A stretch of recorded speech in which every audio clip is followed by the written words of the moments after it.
माता जी की जय। चलो शुरू करें। बताओ देखो औसत क्या होता है? आप लोगों ने थोड़ा बहुत तो पढ़ा होगा ना औसत के बारे में। क्या होता है औसत? एक फॉर्मूला फेमस है ना औसत का, हम लोगों ने जैसे छोटी बचपन की क्लास में पढ़ा हुआ कि औसत एक्चुअल में होता क्या है कि जो भी अपने पास डेटा हो उनका क्या हो, सम, यानी सम ऑफ डेटा, यानी जो भी अपने पास सूचना दी गई है उनका data plus total number of data, यानी राशियों की कुल संख्या नीचे और राशियों का योग ऊपर, है ना, यही बात है औसत। लेकिन इस बात का एक्चुअल में मतलब क्या है वो चीज देखो। एक्चुअल में इस बात का मतलब क्या है वो चीज देखो। अगर मान लो आप जैसे एक कंपनी के मालिक हो और आपके कंपनी के अंदर 4 लोग काम करते हैं, एक ए है, एक बी है, सी है, डी है, 4 लोग आपकी कंपनी में काम करते हैं। चारों को आप अलग अलग सैलरी देते हो, ठीक है। जैसे मान लो इसको आप 2000 रुपए देते हो, ठीक है, इसको महीने के 3000 रुपए देते हो, इसको महीने के थोड़े से ज्यादा रुपए दे दिए, जैसे 5000 रुपए दे रहे हो, और इसके सबसे ज्यादा रुपए इसके मैनेजर है आपके, इसको 10000 रुपए देते हो, ठीक है ना। ये महीने की इनकी इनकम है कि भाई इतने पैसे आप देते हो। अब अगर आपसे ये बोला जाए कि आपकी कंपनी जो है इसके महीने में आप कितने रुपए खर्च करते हो, अगर आपसे ऐसा बोले कि आपकी जो कंपनी है इसमें आप महीने के कितने रुपए खर्च करते हो, तो आप हर एक की तो इनकम बताओगे नहीं कि भाई 2000, इसको 2000 देता हूं, उसको 3000 देता हूं, उसको 5000 देता हूं, उसको 10000 देता हूं, ये तो बताने नहीं रहे। बताना क्या होगा आपको, ऑन एन एवरेज इनकम बतानी होगी कि भाई हर महीने की मैं इतना इनकम जो है वो हर एक को देता हूं, है ना। करते क्या हो, अगर मान लो मैं ऐसे बोल रहा हूं कि मैंने इन सबको पेमेंट दे दिया, पेमेंट देने के बाद मैं इन सबको पेमेंट वापस ले रहा हूं, क्योंकि आपस में इनकी लड़ाई होना शुरू हो गई कि सर इसको तो आपने 2000 दिया, इसको 3000 दे दिया, इसको 5000, इसको 10000, तो मैं क्या करूंगा, सबकी इनकम वापस लूंगा। सबकी इनकम वापस लूंगा तो मेरे पास कितने आएंगे, 2000, 3000, 5000, 5 और 5 10000, 10000 और ये कितने हो गए टोटल 20000 रुपए। अब मैं क्या करूंगा, इन 20000 को सब में बराबर बांट दूं। इन 20000 को, जो 20000 रुपए मेरे को मिले हैं, इन सबको इन 4 लोगों के अंदर बराबर बांट दूं। बराबर बांटने के लिए क्या करूंगा भाई, 20000 को मुझे 4 लोगों में डिवाइड करना है, तो मैं क्या करूंगा 4 से डिवाइड करूंगा, ठीक है। 4 से अगर मैं भाग दूं तो मेरे पास क्या मिलेगी, हर एक को कितना दूंगा मैं, 5000 रुपए। तो मैं क्या बोलूंगा कि हर एक इंसान को मैं औसतन कितना पेमेंट दे रहा हूं, 5000 रुपए दे रहा हूं। तो एक्चुअल में औसत का मतलब क्या है, एक्चुअल में औसत का मतलब है सबके पास बराबर। अब जब मैंने इनको 2000 रुपए दिए, इसको 3000 दिए, इसको 5000, इसको 10000, तब सबके पास अलग अलग वैल्यूज थी, अलग अलग पेमेंट थी, अलग अलग सैलरी थी। लेकिन जब अब मैं जो है वो सब लोगों को कितने दे रहा हूँ, 5-5000 रुपए दे रहा हूँ। इसका बात का मतलब है कि इसके पास भी 5000 रुपए, इसके पास भी 5000, इसके पास भी 5000, इसके पास भी 5000, सबके पास बराबर हो गया ना। और औसत का फॉर्मूला क्या होता है कि हम लोग क्या करते हैं कि जितना भी डेटा दे रखा है उनका सम, जितना भी डेटा दे रखा है उनका सम, और डिवाइड कर देते हैं टोटल नंबर ऑफ डेटा, जितने नंबर ऑफ डेटा है उनसे डिवाइड करते हैं। यही तो चीज हमें अपने को औसत मिली है। और यही औसत क्या है, सबके अंदर समान है, बराबर है। ये 5000 रुपए जो है वो ए के पास भी है, बी के पास भी है, सी के पास भी है, डी के पास भी है। तो एक्चुअल में औसत का मतलब क्या होता है, एक्चुअल में औसत का मतलब होता है कि सभी चीजें जो है उनके पास, सबके पास समान रहे। 4 लोग है, 4 लोगों के पास सैलरी जो है वो बराबर रहे। अब मुझे अगर कोई इंसान पूछे कि भाई तू अपनी कंपनी के अंदर है ना, एक आदमी को औसतन कितने रुपए देता है, तो मैं एक आदमी को औसतन कितने रुपए दूंगा, 5000 रुपए। मैं उसको ये नहीं बताऊंगा कि मैं इस वाले आदमी को 2000 दे रहा हूँ, इस वाले को 3000 दे रहा हूँ, इस वाले को 4000 दे रहा हूँ, 5000 दे रहा हूँ, नहीं। मैं सिर्फ उसको एवरेज बताऊंगा कि एवरेज तौर पे जो है मैं हर एक इंसान को जो है 5000 रुपए देता हूँ। तो एक्चुअल में औसत का मतलब अपने को जो समझना है वो क्या चीज है, सबके पास समान, सबके पास समान, यानी वैल्यू जो है सबके साथ क्या होनी चाहिए, इक्वल। बस मेन ये चीज समझ जाओ, मेन ये चीज समझ गए, सारा गेम इसी का है। अब अगर मैं आपसे ये बोलूं, मान लो 5 स्टूडेंट है, A B C D E और एफ, 6 स्टूडेंट मान लो, ठीक है। अब मैं बोल रहा हूं इनके 10 नंबर में से टेस्ट हुआ है, 10 नंबर में से टेस्ट हुआ है, ठीक है। और टेस्ट में से जैसे मान लो इसके 4 नंबर आए, इसके 5 नंबर आ गए, ठीक है, और इसके मान लो 9 नंबर आ गए, इसके 3 नंबर आ गए, इसके 2 नंबर आ गए, इसके 1 नंबर आ गए। मैंने ऐसे रैंडमली मान लिया, कोई भी ऐसा फिक्स नंबर नहीं है अपने पास, ठीक है। मैं ये बोल रहा हूं कि एवरेज स्कोर क्या रहा मेरी सब्जेक्ट का, मेरी सब्जेक्ट में, जैसे मेरी सब्जेक्ट मैथ है तो मैथ के अंदर एवरेज स्कोर क्या रहा सबका। एवरेज स्कोर का मतलब है कि मैं हर एक इंसान के, हर एक बच्चे की मैं डिटेल नहीं दूंगा कि भाई पहले बच्चे के 4 नंबर है, इसके 5 नंबर, इसके 9 नंबर, इसके 3 नंबर, इसके 2 नंबर, इसके नहीं, मैं हर एक की डिटेल नहीं दूंगा। जो प्रिंसिपल होगा वो मेरे से ये पूछा कि आपके सब्जेक्ट की एवरेज स्कोर क्या है। एवरेज स्कोर का मतलब है कि लगभग सबके कितने नंबर आए हैं, ठीक है ना। लगभग बताने, तो लगभग बताने के लिए क्या करूंगा, इन सबका क्या करूंगा मैं, एडिशन, सम निकालूंगा। सम कितने होंगे, 3 3 6 6 9 15, 15 और ये 9 कितने हो गए, 24। तो इनके सबका योग कितना आया, 24 नंबर। अच्छा 24 नंबरों को बांटना मुझे कितने लोगों में, 6 लोगों में। तो 6 लोगों में अगर मैं 24 लोगों को बांटूंगा तो हर एक के पास कितने नंबर आएंगे, 4 नंबर, तो मैं क्या बोलूंगा कि भाई हर एक के पास जो है वो 4-4 नंबर आएगी, यानी ऑन एन एवरेज मेरे सब्जेक्ट का रिजल्ट रहा है वो कितना रहा है, 4 नंबर। 10 में से 4 नंबर मेरी सब्जेक्ट का रिजल्ट रहा है, मेरे सब्जेक्ट का स्कोर रहा। समझ रहे हो ना? तो एक्चुअल में औसत का मतलब क्या है कि सबके पास समान होना या सबके पास बराबर होना। ठीक है, ये औसत का एक्चुअल में मतलब है। ठीक है, समझ में आया होगा औसत का मतलब। अब आपको निकालना है औसत, निकालना है 2-3 तरह के, निकालो। देखिए एग्जांपल करो 2-3, फिर आगे चीजें अपने ऊपर। आपके पास मान लो संख्याएं हैं 750, 250, 300, 400, ये संख्या है। बताओ औसत क्या होगा? धीरे धीरे आगे बढ़ेंगे, परिभाषाओं के अनुसार समझना है। ठीक है, बताइए, देखिए क्या होगा औसत।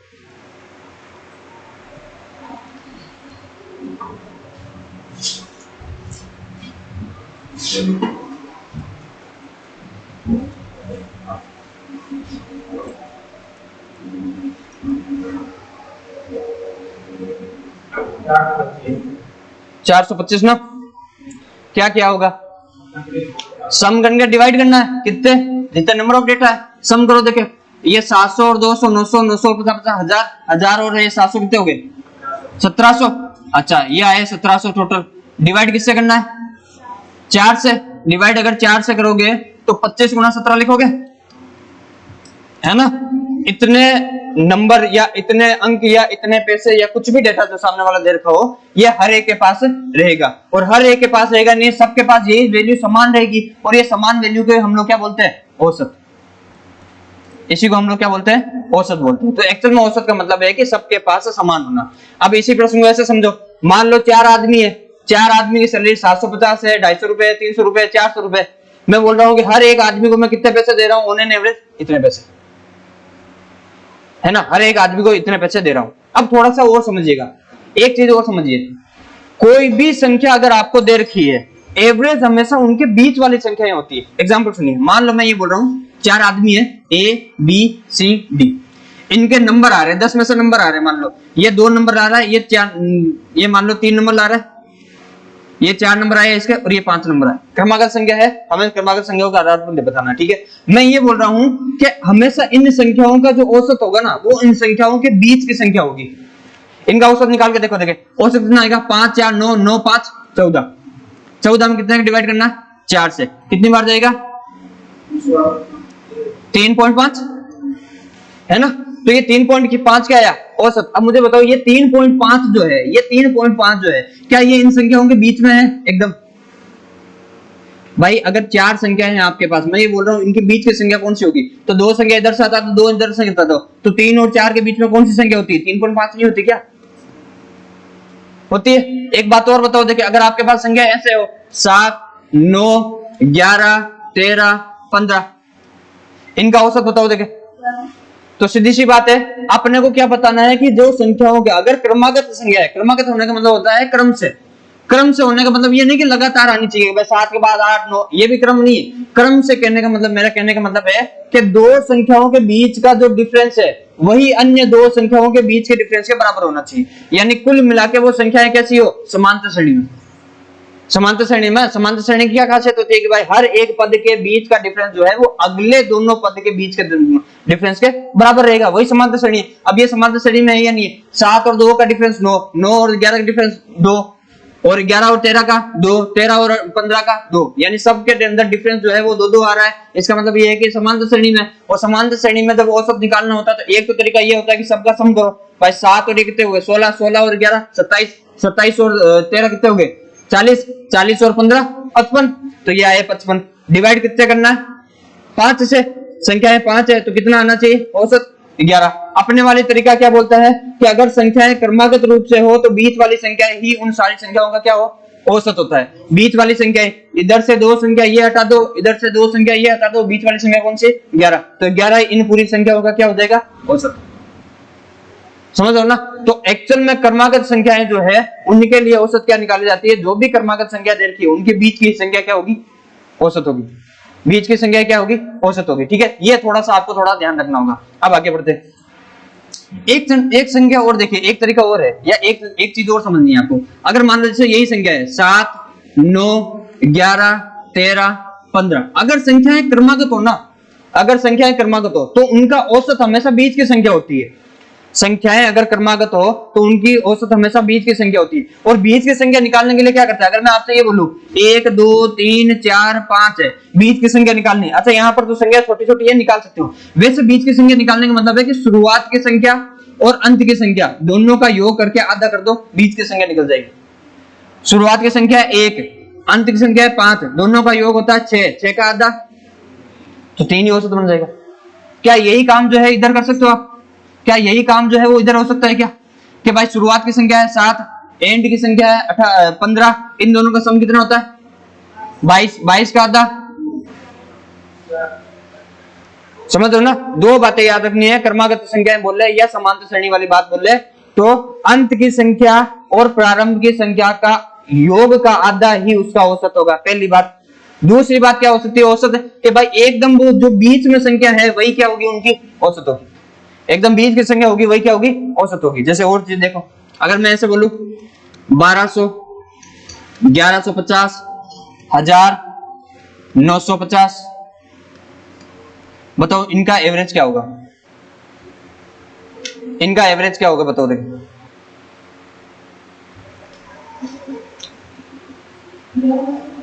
पहले तो ये चेक करना है कि क्या ये क्रमागत है, क्या ये क्रमागत है? क्या ये क्रमागत है सारी संख्या? सोच के बताना, अच्छे से चेक करो, बिल्कुल धीरे धीरे आराम से। क्या ये क्रमागत है संख्या? देखो कितने का डिफरेंस, 50 का। क्या इन दोनों में 50 का डिफरेंस है? क्या इन दोनों में 50 का डिफरेंस है? तो डिफरेंस बराबर है यानी समांतर है। और समांतर श्रेणी वाली जो संख्याएं होती है वो क्या होती है, क्रम से ही होती है, किसी न किसी क्रम को फॉलो करती है। क्रमागत का मेरा यहाँ पर कहने का मतलब ये नहीं है कि लगातार आ रही है संख्या, क्रमागत मेरे कहने का मतलब है कि समांतर श्रेणी के तौर पर आनी चाहिए। ये समांतर श्रेणी में अब क्या करना है कि भाई इनकी बीच की संख्या ही क्या रहेगी, इनका औसत रहेगा। बीच की संख्या कैसे निकालती है, दोनों संख्याओं को ऐड करो, डिवाइड कर दो 2 से, ठीक है। 1200 और 900 कितने हो जाएंगे, 2100, और 50 ये और कितने हो गए 2150। अब 2150 जो है इनका आधा करो, 2150 का आधा कितना होगा, तो देखो 2100 का आधा कितना होता है, ऐसा नहीं समझ रहे हो ना। देखो ये 2100 और 50 नहीं है क्या, इन्हीं में तो डिवाइड करना है। 2100 का आधा कितना होता है 1050, 2100 का आधा प्लस 50 का आधा कितना हो गए 25, तो क्या ये 1075 नहीं हो जाएंगे, है ना। ये 1075 क्या है इनका औसत। क्या 1075 जो है वो दी गई संख्याओं के बीच में आता है क्या, क्या 1075 जो है दी गई संख्याओं के बीच में, इस संख्या और इस संख्या के एकदम बीच में क्या होगा, ये 1050 नहीं होगा क्या, 1075 नहीं होगा, सॉरी 1075 होगा। इस बात का मतलब क्या है कि औसत जो है वो हमेशा मध्य की संख्या होती है।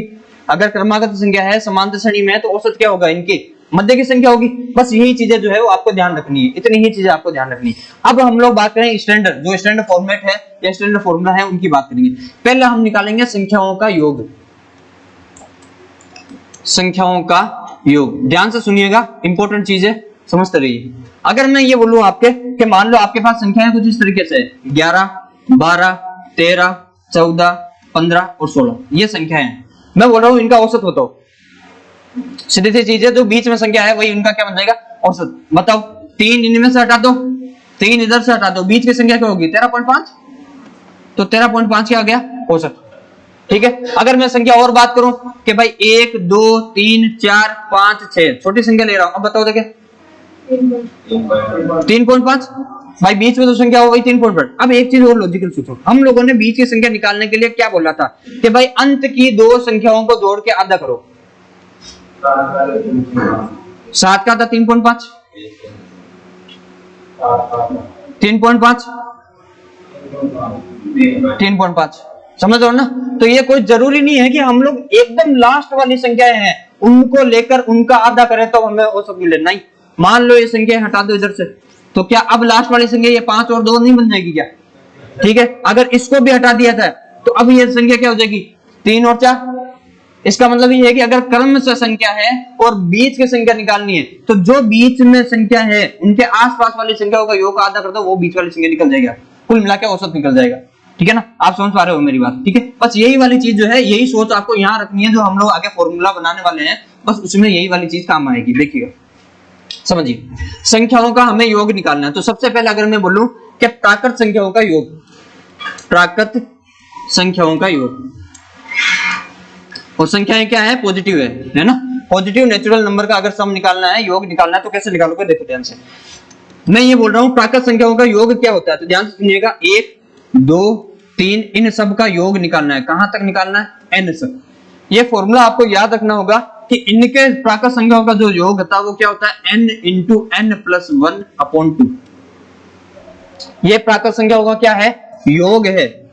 ये तो क्या है, योग है। अब मैं बता रहा हूं इनका, बताओ औसत क्या होगा, इनका औसत क्या होगा। औसत में करते क्या है, जो योग मिला है उसी को भाग दे देते हैं, किससे, कुल संख्याओं से। भाई इन सारी संख्याओं का योग अगर इतना होता है और इन सारी संख्याओं की संख्या जो है वो n है, इन सारी संख्याओं की संख्या जो है वो क्या है, n है, तो कुल डाटा का सम आपके पास इतना है, कुल डाटा की संख्या कितनी है, n है। तो औसत क्या होता है, जितना सम आ रहा है आपके पास, जो भी सम की वैल्यू आ रही है उसको डिवाइड करना है किससे, नंबर ऑफ डेटा से। नंबर ऑफ डेटा कितना है यहाँ पर, n। अब ये n से n कैंसिल हो जाएगा, तो फॉर्मूला यहाँ पर क्या बन जाएगा, n प्लस 1 अपॉन 2। ये n प्लस 1 और अपॉन 2 जो है ये औसत निकालने का फॉर्मूला है, किसका, प्राकृत संख्याओं का। ठीक है, अब एग्जांपल समझो इसी का। एग्जांपल मैंने ऐसे बोला, बताओ अगर 1 से लेकर 40 तक सभी संख्याओं का औसत बताओ, 1 से लेकर 40 तक सभी संख्याओं का औसत बताओ, तो बताओ 1 से लेकर 40 तक कितनी संख्या होती है, 40 है। देखो अति भी धन जोर अब निकाल देना है। 1 से लेकर 40 तक कितनी संख्या रहेगी, 40 है। तो हमने फॉर्मूला क्या पढ़ा है, जो संख्याएं पूरी संख्याओं की संख्या है उनमें एक जोड़ के आधा कर दो। ठीक है, संख्या है n का मान कितना है, 40। औसत निकालने का फॉर्मूला क्या है, n प्लस 1 अपॉन 2। 40 में एक जोड़ो कितने हो गए, 41। 41 का आधा कितना होता है, 20.5। तो ये 20.5 क्या हो जाएगा, इन सब का औसत।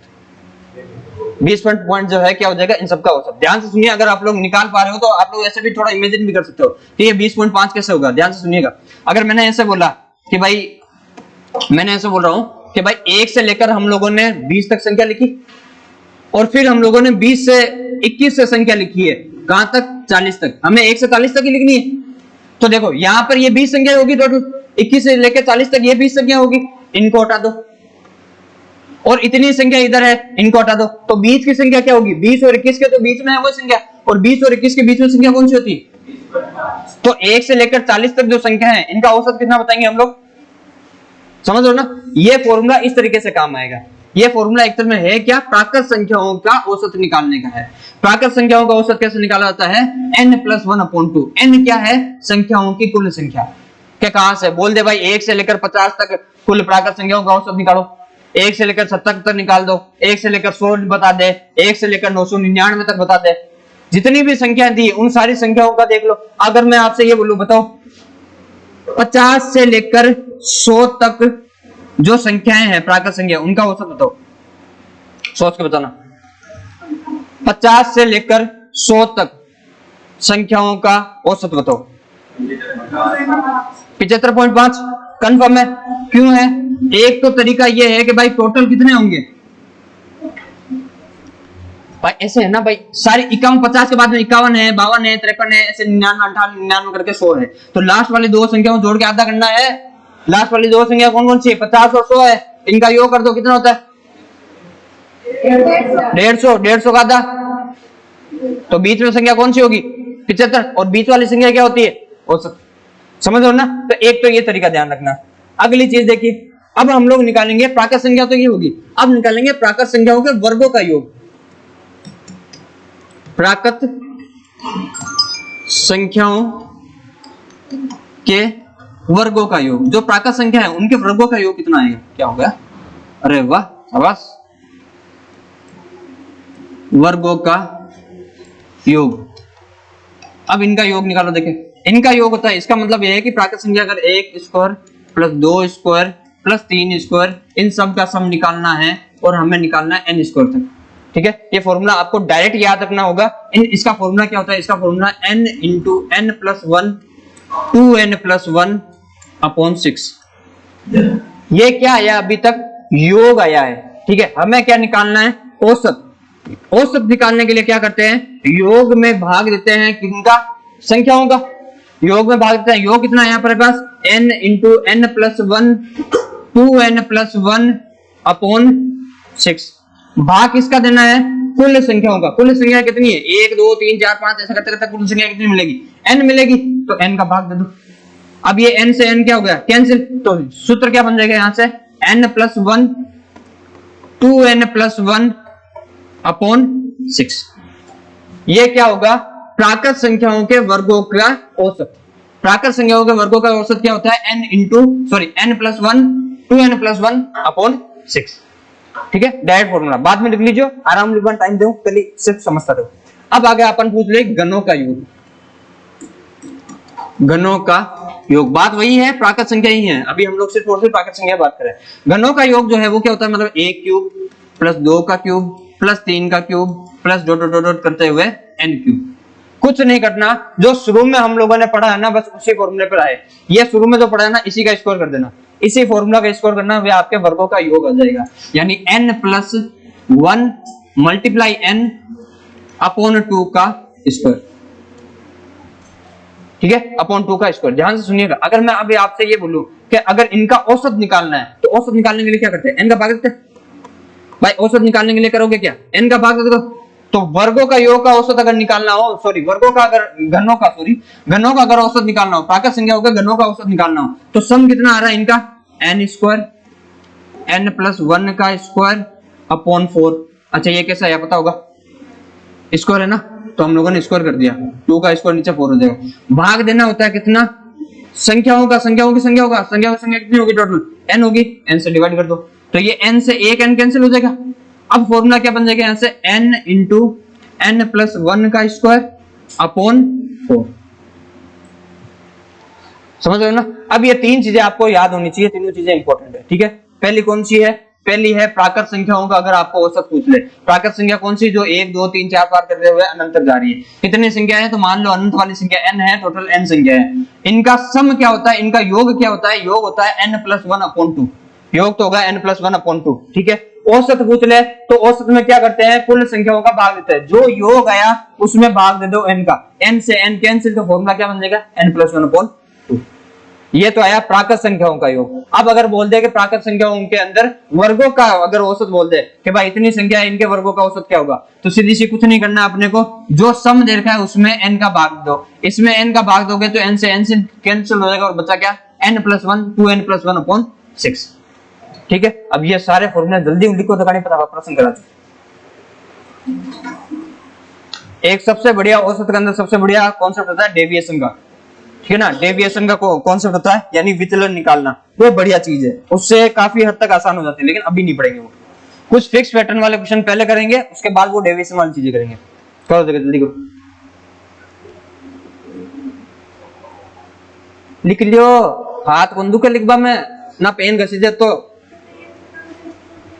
समझ को नहीं आवे। शाबाश, जाने समझ में आ जाए, इधर नौकरी नहीं लग जाए।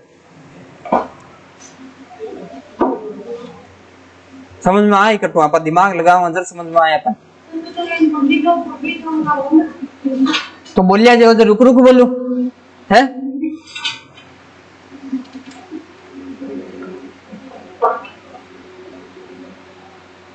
हाल डान समझ को नहीं, हाल पर 10-12 एग्जांपल करना तो दिमाग में अपना बैठ।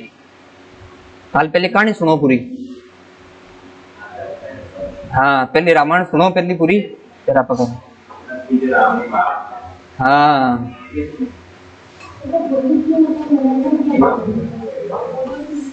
मैं क्यों बोला? सही बात, सही बात है।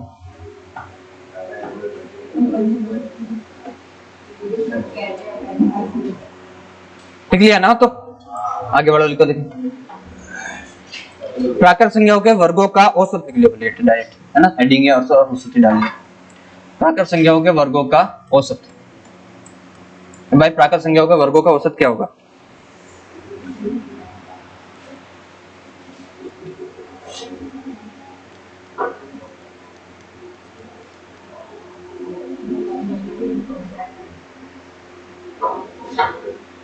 बहुत बढ़िया प्रश्न है, ध्यान कर जो।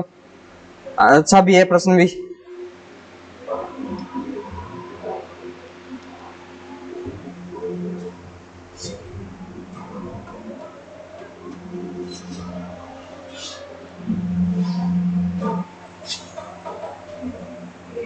लिख लिया अभी है? थोड़ा और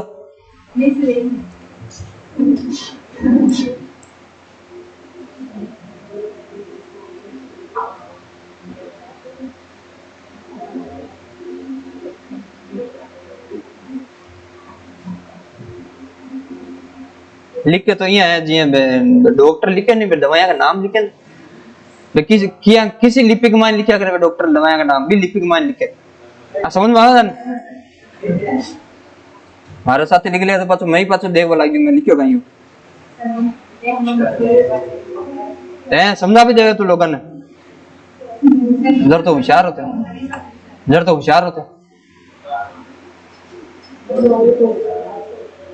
हैं।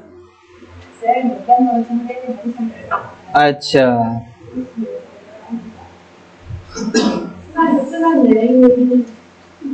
मैं तो कहूँ ठुकी जो आराम लाठी लेन आराम बढ़िया है। हाँ देख तलवार दे बन तैयार बैठे लोग लड़ाइया करो थे तो ये वास्ते तो वो निकाल दोगे करो दुकान। हाँ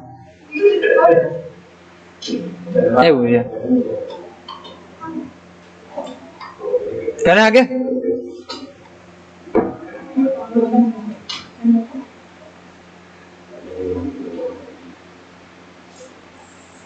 चलो।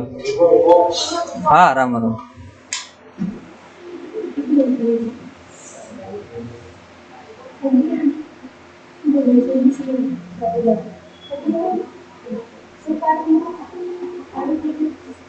पानी नहीं पीनू पानी हल्लो है गड़ो हल्लो जल सर्दी और पड़े अरे बोलो टाइम लो यार हटा दू। चलो अब करो देखिए प्रश्न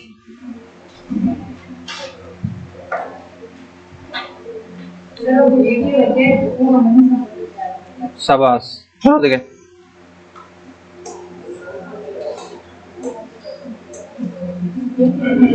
सोच समझ के आराम से कीजिएगा जल्दबाजी मत कीजिए। Find the average of first 99 natural numbers 1 से लेकर 99 तक के जो संख्याएं हैं उनका औसत निकालना है। डायरेक्ट दिख रहा होगा ना कितना आई 50 आई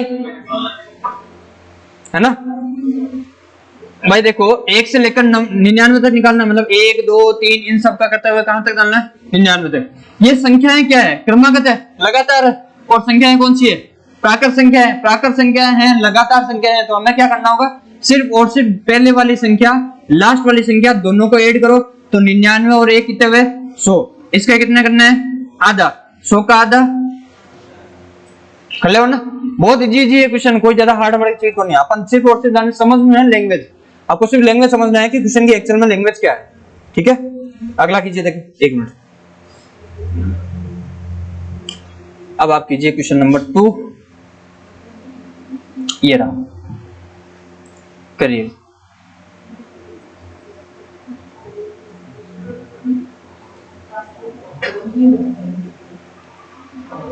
करो देखिए find the average of first 100 natural numbers प्रथम 100 प्राकृत संख्याओं का औसत क्या होगा 50.5 ना है ना। देखो क्यों अपन ने भाई प्रथम प्राकृत संख्या है प्रथम प्राकृत संख्या ने पहली कौन सी होगी 1 होगी फिर चलना है 2 3 4 ऐसे करते करते कहां तक चलना है 100 तक। हमें अगर क्रमागत संख्याएं दे रखी होती और उनका अगर औसत निकालना हो तो क्या करते हैं लास्ट वाली संख्या और पहली वाली संख्या दोनों को करो ऐड 100 और 1 हुए कितने 101 इसका कर दो आधा आधा करते ही क्या मिल जाएगा अपने को 50.5 कर लोगे ना इजी है। अब यहां से कुछ भी पूछते भाई प्रथम 200 संख्याओं का औसत बता दो 300 को बता दो 400 को बता दो निकाल लोगे ना वैसे तो कर लोगे ना। चलिए ठीक है आगे बढ़ते हैं। अब क्वेश्चन नंबर 3 करते हैं ये रहा करिए। इससे पहले मैं आपको कॉन्सेप्ट बताऊंगा उसके बाद ये करेंगे ठीक है। पहले एक कॉन्सेप्ट देखिए। अब अभी तक हम लोगों ने जो निकाले हैं वो प्राकृत संख्याएं हैं लगातार हो रही है वर्गों का योग है गणों का योग है वो सब चीजें निकाली। अब बात करेंगे हम लोग सम संख्याओं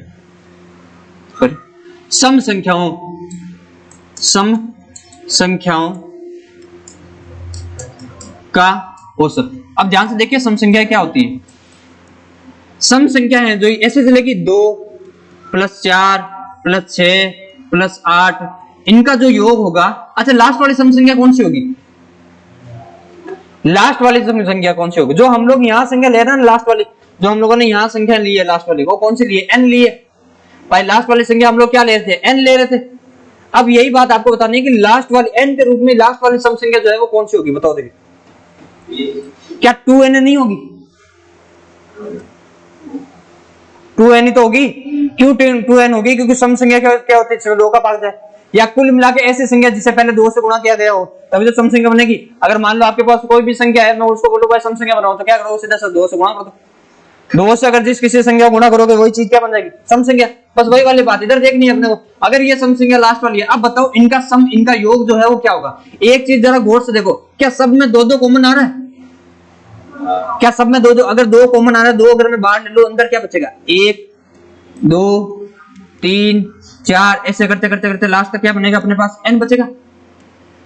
ठीक है। और मैंने अभी आपको बताया है कि 1 से लेकर n तक की संख्याओं का योग, 1 से लेकर n तक की संख्याओं का योग क्या होता है? 2 तो बाहर है ऑलरेडी, नहीं छेड़ रहा है हम लोग। अंदर की संख्याओं का योग क्या होता है? n into n plus 1 upon 2। क्या ये होता है? होता है ना। अब ध्यान से देखो, 2 से ये 2 कैंसिल। अब फॉर्मूला क्या बचा? फॉर्मूला बचा अपने पास n इंटू n प्लस 1, बराबर बात है। अच्छा ये क्या आया है? ये अभी तक आया है योग। ये सिर्फ और सिर्फ क्या आया? योग आया है। लेकिन हमें निकालना क्या? औसत। औसत निकालने के लिए क्या करते हो? जो भी योग आया उसमें कुल संख्याओं का क्या दे दो? भाग दे दो। योग, अब औसत निकालने के लिए क्या करोगे? तो औसत एक्चुअल में क्या होता है? जो भी संख्याओं का योग है, योग कितना आया था अपने पास? n इंटू n प्लस 1 आया, और पूरी संख्या कितनी है? n है, तो n का भाग दे दो। तो ये n से n कैंसिल हो गया, तो अब औसत का फॉर्मूला जो है वो क्या बन जाएगा? n plus 1। तो अगर आपसे ये बोला जाए कि प्राकृत सम संख्याओं का औसत क्या होता है? प्राकृत संख्या है और कौन सी संख्या है? सम संख्या। इनका औसत क्या होता है? n plus 1। जितनी संख्या है उसमें 1 जोड़ दो, वही उसका क्या होगा? औसत होगा। अब यही लॉजिक यहां लगाओ। प्रथम 50 सम संख्याओं का योग। अब ये प्रथम 50 है, ये 50 क्या है? n का मान है। n का मान है 50, और हम लोगों ने अभी पढ़ा है कि जो भी n का मान है, सॉरी, जो भी n का मान है उसमें 1 जोड़ दो, वही आपके क्या होगा? सम संख्याओं का औसत आ जाएगा। तो n का मान कितना है अपने पास? n का मान है 50, में 1 जोड़ दो, कितने हो गए? 51। तो औसत कितना होगा? 51। सारा गेम कॉन्सेप्ट पर है। अगर आपको कॉन्सेप्ट समझ आता है तो आप क्वेश्चन कर पाओगे, वरना बैठे रहो। ठीक है ना, ठाला बैठे रहे वाला कोई मतलब नहीं। कर लो आगे बढ़ा, चलो अगला क्वेश्चन कीजिए थे। अच्छा अगला क्वेश्चन करने से पहले है ना विषम संख्याओं वाला कॉन्सेप्ट देख लेते हैं। देखो ये तो हुई सम संख्या की बात। अभी जो हम लोगों ने की है ये सम संख्याओं का औसत निकालना है। अगर हमें बोल दे विषम संख्याओं का औसत निकालो, तो विषम संख्याओं का औसत कैसे निकलेगा? देखो ध्यान से। अब हम लोग निकालेंगे विषम संख्याओं का औसत। ये बाद में लिख लेना, पहले समझ लेना, ठीक है। विषम संख्याओं का औसत। अगर विषम संख्याओं का औसत पूछ ले तो देखो विषम संख्या होती क्या है? विषम संख्या क्या होती है? 1 3 5, ये सब होती है विषम संख्या। ठीक है, ये सब विषम संख्या होती है। अच्छा आखिरी विषम संख्या कौन सी होगी? आखिरी विषम संख्या कौन सी होगी? अच्छा मैं इसे एक को क्या मैं ये नहीं लिख सकता कि 2 मल्टीप्लाई 1 माइनस 1? इस एक को लिख सकते हैं ना, 2 मल्टीप्लाई 1 माइनस 1। इस 3 को क्या लिख सकता हूं? 2 मल्टीप्लाई 2 माइनस 1। इस 5 को क्या लिख सकता हूं? 2 मल्टीप्लाई 2 माइनस 3 माइनस 1। सही है ना। तो लास्ट वाली संख्या कौन सी होगी? लास्ट वाली संख्या क्या ये 2 मल्टीप्लाई n माइनस 1 होगी? लास्ट वाली संख्या होगी क्या होगी? 2 मल्टीप्लाई n माइनस 1 होगी। बस यही चीज आपको समझना। अब आपको निकालना है योग। अब इन संख्याओं को निकालना है योग। आप लोगों ने समांतर श्रेणी में एक सूत्र पढ़ा होगा, जो समांतर श्रेणी है ना उसकी बात कर रहा हूं। समांतर श्रेणी में एक सूत्र पढ़ा होगा, जब आपको संख्याओं का योग निकालना है और वो समांतर श्रेणी में, तो हम लोग फॉर्मूला क्या यूज करते हैं? n/2 a plus l। अब ये a क्या है? a है प्रथम पद, l क्या है? लास्ट टर्म यानी अंतिम पद। इन सब का योग करके ही n/2 करते हैं हम लोग। n क्या होगा? कुल नंबर ऑफ डेटा, यानी डेटा का जो भी नंबर है, पूरा टोटल संख्या है वही होगा। अब ध्यान से सुनना, इसी से हम लोग योग निकालेंगे। एक बात तो n/2 है जैसे ये, क्योंकि हमारे पास संख्या जो हम लोगों ने मानी है वो कितनी है? n है। ठीक है, अब पहली संख्या कौन सी है? 1 प्लस अंतिम संख्या कौन सी है? 2n है। ये 2n माइनस 1। सही है। तो क्या ये -1 से +1 कैंसिल नहीं होगा? अब क्या होगा? ये 2 से 2 कैंसिल, तो n का गुणा किसके साथ हो रहा है? n के साथ। अगर मैं ये बोल लूं n का गुणा n के साथ, इसका मतलब ये है कि जो 1 3 5 7 ऐसे करते हुए जो विषम संख्या है इनका योग मेरे पास कितना आएगा, n स्क्वायर। क्या योग n स्क्वायर आया, n स्क्वायर आया। अब मैं आपसे पूछ रहा हूं ये तो आया कि अपने पास योग आया है, हमें क्या निकालना है, औसत। औसत निकालने के लिए क्या करते हैं, योग में कुल संख्याओं का भाग देते हैं। योग है अपने पास n स्क्वायर, संख्या कितनी है, n है, तो n से भाग दे दो तो क्या औसत n नहीं आ जाएगा, n आएगा ना। इसका मतलब यह है कि विषम संख्याओं का अगर औसत निकालना है तो जितनी विषम संख्या है वही उनका औसत है, जितनी विषम संख्या वही उनका औसत है। मैं बोल रहा हूँ प्रथम 5 विषम संख्या का औसत कितना होगा, तो 5, 8 का 8, ठीक है, 9 का 9, विषम संख्या की बात हो रही है, मेन विषम संख्या की बात हो रही है, ठीक है ना। अब ये वाली चीज जो है आप थोड़ा सा नोट कर लो, जो हम लोगों ने अभी यहां निकाली है, ये इतना सा नोट कर लो, उसके बाद आगे नोट करेंगे। पल्ले पड़ेगी दिमाग में बेटे, नहीं रोज की वजह से क्या आएगा, रोज रोज तो आप है ना घर से दिमाग लेके आते हो, आज भूल गए थे।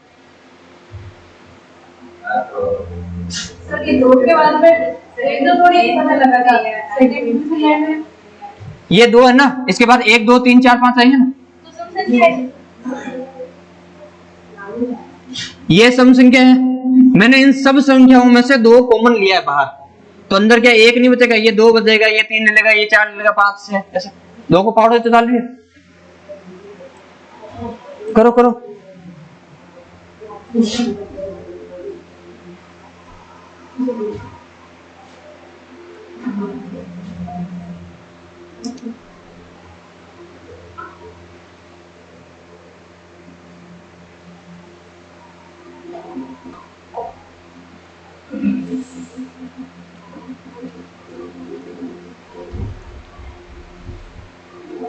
ये है अपने पास योग, ठीक है, यहां लिख लेना ताकि आपको पता रहे कल को कि ये क्या चीज है, ये योग है और ये निकल जाएगा इनका औसत।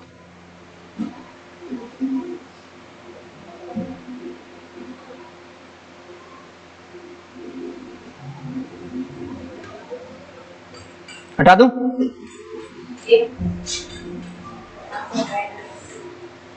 अब आगे वाला ये भी लिख लो, विषम संख्या वाला भी देखो, देखो जल्दी करो तो।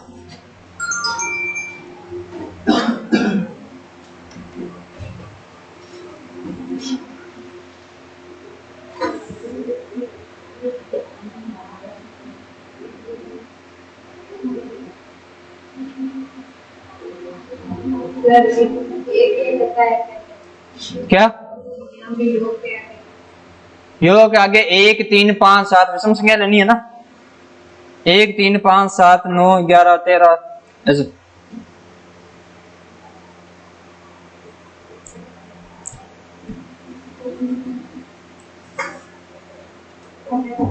हटा दूं, चलिए अब अगला प्रश्न करते हैं। तो क्वेश्चन कर लिए थे शायद आप लोगों ने ना, तीसरा करना है, ये रहा तीसरा, 2 तीसरा भी हो गया था क्या, तीसरा हो गया था, 4th वाला करना है, चलिए करिए। 100 तक की सभी सम संख्याओं का औसत। अब देखो प्रश्न में थोड़ी लैंग्वेज अलग है, 100 तक की पूछा है, 100 तक की पूछा है, ऐसा नहीं पूछा है 100 तक की सम संख्याओं का औसत। तो 100 तक टोटल कितनी सम संख्या होती है भाई, 100 संख्या है, उसमें से आधी तो सम होगी आधी विषम होगी, तो 100 का आधा कितना 50, यानी 50 सम संख्या होगी और 50 क्या होगी विषम संख्या।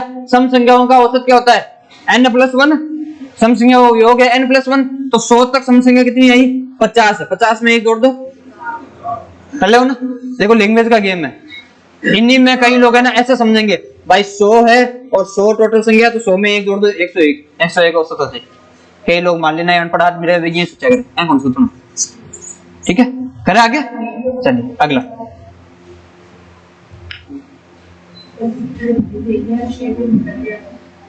फोर्थ क्वेश्चन कर लिया था हम लोगों ने, 5th क्वेश्चन करिए। देखिए 100 तक की विषम संख्याओं का औसत, डायरेक्ट दिख गया होगा। 100 तक विषम संख्या कितनी होगी 50, 50 तो होगी सम और 85 विषम, और विषम संख्या का औसत क्या होता है, खुद वही संख्या है, जितने नंबर ऑफ नंबर रहेंगे वही संख्या कितनी होगी 50, यानी इसका ऑप्शन क्या हो जाएगा बी। कर ले ना, कर ले, डायरेक्ट है, बिना कोई पेन वगैरह जरूरत को नहीं अपन, बस थोड़ा सा समझता जाओ, कॉन्सेप्ट अगर समझ जाओ तो सब चीजें क्लियर है। 5 हो गया 6 करो। बढ़िया प्रश्न है या अल्लाह है, दो ही ऑप्शन है, दो ही।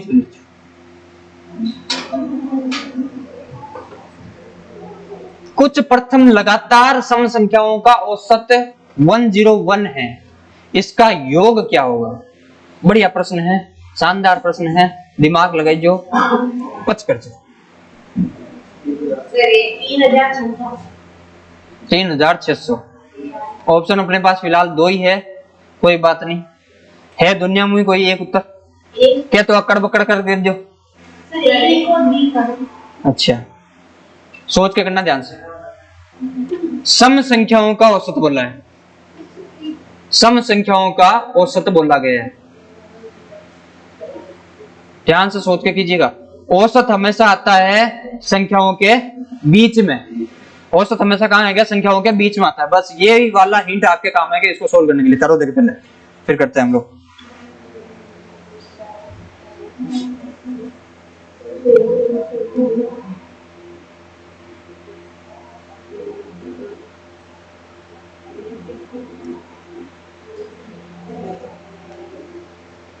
करो देखो, करो।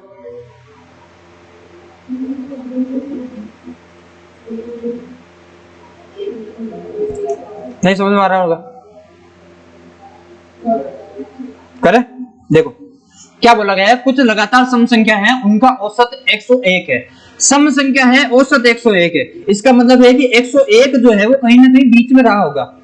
इसके इधर भी संख्याएं हैं और इसके इधर भी संख्याएं हैं, तभी तो ये औसत है। औसत का मतलब क्या है? बीच में। अच्छा ये 101 है और इनके संख्याओं का योग हमें पूछा है कि इन संख्याओं का योग पूछा है। एक बात ध्यान से सुनिए, कुछ प्रथम सम संख्या है, सम संख्या बात बोलिए और 101 है। सम संख्या होने का मतलब है कि इसके साइड में भी कोई ना कोई एक सम संख्या कौन सी रही होगी? 102, और एक इसके इधर भी कितनी रही होगी? 100। ठीक है, और सम संख्या बोलिए प्रथम लगातार सम संख्या। सम संख्या लगातार कहां से शुरू होगी? 2 से। ठीक है ना। अब बताओ यहां पर गिनती जो है, मान लो एक बार के लिए गिनती जो है वो 1 से शुरू हो रही है, हालांकि होती नहीं है, इस क्वेश्चन के अकॉर्डिंग 1 के मान लेते हैं। 1 से लेकर यहां तक हम लोग 100 तक पहुंचे, 100 के बाद हमें औसत मिला है। इसका मतलब है कि औसत के बाद में भी उतनी ही संख्या रही होगी जितनी संख्या इधर है। इतनी संख्या कितनी है यहाँ पर? 100। इधर भी संख्या कितनी रही होगी? 100। मतलब एंड तक गिनती कहां तक जाएगी? केवल 200 तक। गिनती जो जाएगी वो कहां तक जाएगी? केवल 200 तक जाएगी संख्या। ध्यान से सुनते रहना। अगर औसत 101 है, इसका मतलब है कि औसत बीच में होगा। औसत के इधर भी संख्याएं होगी, औसत के इधर भी संख्याएं होगी। इधर कितने कहां तक होगी संख्या? इधर होगी 1 तक संख्या। वो 1 के आगे तो 0 आ जाएगा, 0 से फिर नेगेटिव चल जाएगी। हमें तो पॉजिटिव इंटीजर के बारे में बात हो रही है। ठीक है, तो इधर अगर मान लो 1 से लेकर 100 तक यहाँ पर 100 संख्याएं हैं, औसत के एक तरफ 100 संख्या है तो औसत के दूसरी तरफ भी क्या होगी? 100 संख्याएं ही होगी, तभी औसत बीच में आएगा, तभी संख्या जो है बीच वाली होगी, वही औसत बनेगी। ठीक है, इसका मतलब यह है कि अब हमारी कहानी जो है वो कहां से कहां तक है? 1 से लेकर 200 तक है। अब आपको ये देखना है कि 1 से लेकर 200 तक जो है वो कुल कितनी सम संख्याएं होती है। 1 से लेकर 200 तक कुल कितनी सम संख्याएं होती है? 200 कद होगी। अरे 200 संख्या है, 1 से लेकर 200 तक कितनी संख्या होगी? 200 होगी। 200 में से आधी सम होगी और आधी विषम होगी। हमें बात करनी है सिर्फ और सिर्फ सम की, तो सम संख्या कितनी होगी? टोटल 100 होगी सम संख्या। अब हमें निकालना क्या है? उनका योग। एक बात बताओ, मैं ये बोल रहा हूं, एक छोटी सी चीज अलग समझा रहा हूं। ठीक है, अलग समझा रहा हूं, ध्यान से सुनिए। मैं ये बोल रहा हूं एवरेज जो होता है ना, एवरेज, दो संख्या है आपके पास ए और बी, इनका एवरेज क्या होगा? सर इनको जोड़ दो और 2 से भाग दो, बराबर बात है। मैं बोल रहा हूं दोनों संख्याओं का योग आपको निकालना है, तो क्या आप दोनों संख्याओं का योग जो है वो निकालने के लिए क्या करोगे? 2 को इधर गुणा कर दो एवरेज में, यानी जो भी एवरेज आया है उसको अगर 2 से गुणा कर दोगे तो इन दोनों संख्याओं का सम निकल जाएगा। इन दोनों संख्याओं का सम निकल जाएगा। ये 2 क्या है? दी गई संख्याओं की संख्या। कितनी संख्या देगी? एक ये कितनी संख्या? 2, ये वो 2 है। ये A4 क्या है? एवरेज। ठीक है, अब इसको एग्जांपल से समझो। मैं अगर ये बोल रहा हूं, बताओ मेरे पास, अगर आपके पास संख्या 2 है, 5 और 7 है, 2 संख्या, ठीक है, इनका एवरेज क्या होगा? तो आप क्या करोगे? इनको जोड़ोगे, 2 से भाग करोगे। 5 और 2 कितने? ये 5 और 7 कितने हो गए? 12। 12 के आधे कितने होते हैं? 6। तो क्या ये 6 आएगा? अब इसी चीज को ध्यान से देखिएगा। मुझे नहीं पता कि ये संख्या कौन सी है, मुझे नहीं पता, मैंने इन 2 संख्या को ऐसे मान लिया है। ये पहली संख्या ए है, दूसरी संख्या बी है। इन दोनों का एवरेज जो है, इन दोनों का एवरेज जो है वो 6 दे रखा है। तो क्या इन दोनों का सम जो है, क्या इन दोनों का सम जो है वो 6 दूनी 12, 12 नहीं होंगे क्या? 12 होंगे ना। बस यही वाला कॉन्सेप्ट जो है आपको यहाँ काम आएगा। ध्यान से सुनते रहिएगा। अब मैं जो बोलने जा रहा हूँ वो चीज, इस क्वेश्चन के लिए जो चीज मैं बोलने जा रहा हूँ वो ध्यान से सुनिएगा। हमें इस क्वेश्चन के अंदर क्या चीज मिली है, थोड़ा सा इसको छोटा कर देता हूं मैं, ठीक है। चलिए, हमें इस क्वेश्चन के अंदर क्या चीज मिली है कि कुल संख्याएं जो है वो 1 से लेकर 200 तक कितनी संख्याएं होगी? 100 संख्याएं होगी। यानी n का मान आपके पास कितना है? 100 है, ठीक है। जो नीचे भाग देते हैं ना वो संख्या है 100। एवरेज दे रखा है आपको, एवरेज दे रखा है कितना है? 101। तो बताओ योग क्या होता है? तो क्या योग जो है वो एवरेज को गुणा कर दो n से, क्या यही मान योग का नहीं आएगा क्या? एवरेज को गुणा कर दो n से, वही मान योग का आएगा जो हम लोगों ने अभी किया है। अभी हम लोगों ने एक संख्या मानी a, दूसरी संख्या मानी b, इन दोनों का योग होता है, वही एवरेज होता है। ये n जो, ये नीचे 2 जो है ये क्या है? ये a और b संख्याओं की संख्या है। क्या इस 2 की जगह मैं n लिख सकता हूं? n लिख सकते हैं ना, n का ही तो भाग देते हैं। अब इन संख्याओं का योग क्या होगा? a प्लस b का योग क्या होगा? एवरेज को n से गुणा कर दो, तभी तो योग आएगा। वही चीज अपने को क्या पूछी है यहाँ पर? योग ही पूछी है। योग निकालने के लिए क्या करोगे? एक एवरेज को n से गुणा कर दो। एवरेज कितना है? 101। n कितनी है? यानी कुल संख्याएं कितनी है? 100 है, तो 100 से गुणा कर दो। 101 को 100 से गुणा करोगे तो क्या ये चीज नहीं आएगी 10,100? समझ रहे हो ना? थोड़ा सा डीपली आपको समझना था, बाकी क्वेश्चन समझ गए? पक्का समझे हो ना? ठीक है, नोट कर लो, जल्दी से करो। देखिए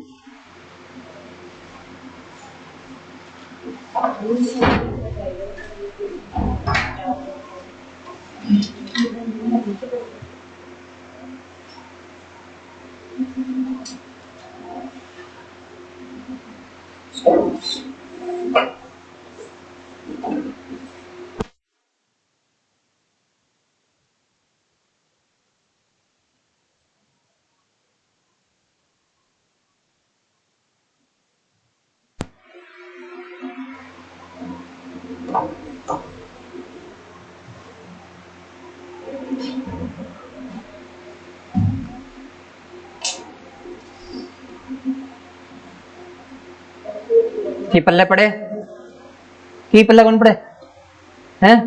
शाबाश। एक बार में अगर दाना गणित समझ में आ जाए इधर तो माँ के जीव ने यह शांति हो जाए। हैं? आईएएस की तैयारी करो, कर लो भाई। रे आईएएस बन गया तो माँ के छोको है तो जीव ने शांति हुई है। हाँ, एकड़ में समझ में आ जाए। एक्चुअली में ना सिर्फ एक मेंटालिटी है कि भाई 8 वाला के गणित समझ में कोनी है, एक मेंटालिटी है और की कोनी, ठीक है ना। थोड़ो सो अगर आप थोड़ो मन जाग जावे आपनो, आप थोड़ो सो काम कर लेवा तो अपन समझ में आ जाए। फिर नहीं आवे तो भाई देखो गणित बिना नौकरी नहीं है, ठीक है। आपको समझना ही होगा, आपको पढ़ना ही होगा। अगला क्वेश्चन करे है। देख, सब्जेक्ट का फर्क नहीं पड़ता, फर्क पड़ता है मेहनत का। अगर आप मेहनत करोगे नौकरी लागी, नहीं मेहनत करो। ये तो क्वेश्चन कर लिया था ना हम लोगों ने, क्वेश्चन नंबर 7 करना है। चलिए ये रहा, कीजिए। देख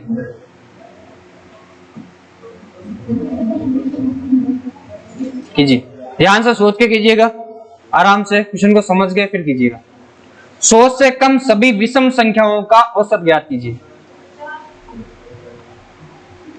100 से कम सभी विषम संख्याओं का औसत सोच के कीजिएगा आराम से। कोई भी मान पेन कॉपी की जरूरत होनी, थोड़ा दिमाग लगा दो। 49.5 होगा या 50 होगा? ये तो होंगे नहीं ना, ये तो कंफर्म है, ये तो श्योर हो ना कि ये चीजें नहीं होगी। आप सोच के कीजिएगा। देखो मैं ये बोल रहा हूं हमें लेनी है 100 से कम, तो 100 से कम क्या होगी? 1 2 3 4 करते करते करते 99 तक। अब देखो अगर 100 होती संख्या है, मान लेते एक बार 100 होती संख्या है, तो 50 होती सम और 50 होती विषम। लेकिन 100 वाली नहीं है, 100 भी संख्या नहीं है, मतलब 50 में से कौन सी गायब होगी? एक संख्या सम संख्या में से। विषम में तो कोई चेंजेस नहीं आएंगे ना, विषम तो 50 के 50 ही रहेगी भाई। विषम संख्या तो 50 के 50 ही रहेगी। इसका मतलब ये है कि 1 से लेकर 99 तक कुल विषम संख्याओं की संख्या पूछे तो कितनी है? 50 है। और यही संख्या क्या है? इनका औसत है। तो ऑप्शन कौन सा होगा? बी। विषम संख्या है ना, विषम संख्या ना 50 से तो होगी भाई। नहीं समझ पाए, देखो इधर सुनो, वापस बताता हूँ, समझो एक बात ध्यान से सुनो। हमारे पास 1 से लेकर 100 तक संख्या है, एक बार के लिए मान लेते हैं कि हमारे पास 1 से लेकर 100 तक संख्या है, तो इन संख्याओं में से 50 तो होगी सम संख्या और 50 से क्या होगी विषम संख्या, बराबर बात है। अब हमें 100 शामिल नहीं करना है, तो अगर हम 100 शामिल करते तो ये 100 भी तो संख्या है, ये किसमें गिनी जाती है, विषम में कि सम में? सम में गिनी जाती है, लेकिन हमें 100 संख्या नहीं लेनी है। इसका मतलब अब सम संख्या कितनी होगी 49 ना, सम संख्या तो सम संख्या तो 49 रहेगी, क्या विषम संख्या में छेड़खानी होगी? नहीं होगी, तभी तो 50 और ये 49 99 होंगे, है ना। तो विषम संख्या में तो कोई कहानी चेंज नहीं हो रही, विषम संख्या में कहानी चेंज नहीं हो रही है। विषम संख्या की संख्या कितनी है 50, और यही संख्या क्या होती है इनकी औसत, तो औसत कितना हो जाएगा 50।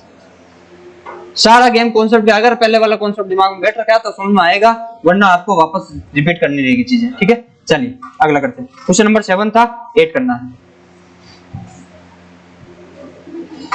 7 हो गया, 8 ये रहा, करिए। बढ़िया प्रश्न है, ध्यान सोच नाराम कर जो, जल्दबाजी मत कर जो, ठीक है। करो देखो, यदि समांतर श्रेणी का प्रथम पद 59 है, श्रेणी का औसत जो है 71 है, तो अंतिम पद क्या होगा? व्यंजन स्वरो है, इन तो स्वर तो और कोई एक नहीं प्रश्न।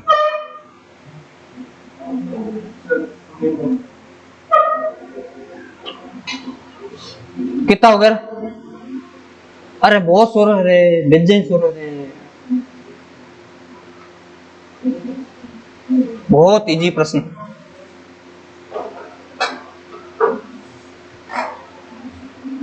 करो करो करो करो,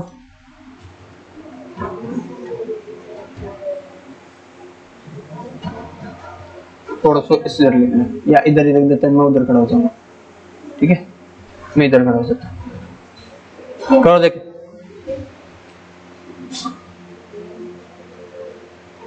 समांतर श्रेणी की खास बात कही है, हर पद के बीच में डिफरेंस बराबर रहेगा। समांतर श्रेणी जैसी अगर कोई चीज अगर आपके पास हो, उसका औसत निकालना हो तो क्या करते हैं? अंतिम पद प्रारंभिक पद दोनों का योग करके आधा, दोनों का योग करके आधा ना। इसका मतलब ये है कि अगर समांतर श्रेणी में और समांतर श्रेणी का पहला पद अगर ए है, लास्ट वाला पद अगर ये है, तो इन दोनों का योग करके आधा ही क्या होता है? इनका एवरेज होता है, ये एवरेज होता है। बस मेन काम यही काम आएगी इधर। प्रथम पद देर का कितना है 59, अंतिम पद निकालना है, एल लेने दो, अपॉन 2, एवरेज कितना देर का है 71। क्या यहां से जो है वो 59 प्लस एल इजिकल टू इतना नहीं आएगा क्या? तो क्या एल का मान जो है 142 माइनस 59 नहीं होगा क्या? अब देखो 12 में 9 दे ला रहे 3, यानी इकाई का अंक 3 होना चाहिए, एक ही ऑप्शन 83 भाई। 142 में से अगर 59 बताओ तो 83 बची, ठीक है। तो ये आंसर, थोड़ा सा आपको दिमाग लगाना था, लॉजिक लगाना था कि भाई समांतर श्रेणी होती है, उसमें अंतिम पद और प्रारंभिक पद का योग का आधा ही उसका औसत होता है। बस यही वाली चीज हम लोगों ने यहाँ पर काम ली है। प्रारंभिक पद अगर मान लो ए है, अंतिम पद अगर एल है, तो इन दोनों का योग का आधा ही क्या होगा? ए होगा, इनका एवरेज होगा। कर लोगे पक्का? अगला करें, चलो लिख लो पहले।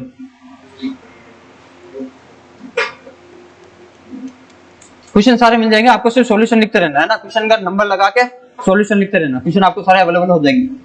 अगला करते हैं, हम लोगों ने 8 वाला कर लिया था, 9वां क्वेश्चन करते हैं। चलिए करिए, आंसर एक मान लिखियोड़ा है, प्रधान बताणो है कि आयो, ठीक है ना, अन बताणो आ चीज क्या आयो। 17 से 16 शाबाश बता दिया थे। 1 से लेकर 71 तक प्राकृत संख्याओं के वर्गों का औसत क्या होगा? प्राकृत संख्याओं के वर्गों का औसत, हम लोगों ने एक फॉर्मूला पढ़ा था, वो चीज काम आएगी यहाँ पर। क्या फॉर्मूला पढ़ा था? कि प्राकृत संख्याओं के वर्गों का औसत नहीं, या प्राकृत संख्याओं के वर्गों का योग और उनका औसत का फॉर्मूला ये पढ़ा था, है ना। औसत निकालने के लिए क्या फॉर्मूला यूज करोगे? n+1 2n+1 अपॉन 6, बस यही वाली चीज काम आनी है आपके, ठीक है। यही वाली चीज इधर काम आएगी, ध्यान से सोच के कीजिएगा। 1 से 71 तक टोटल संख्या कितनी होगी? कोई बेहतर मत बोल दीजिए। 71 ही होगी ना भाई, 1 से 71 यानी n का मान कितना आएगा 71। फॉर्मूला क्या होता है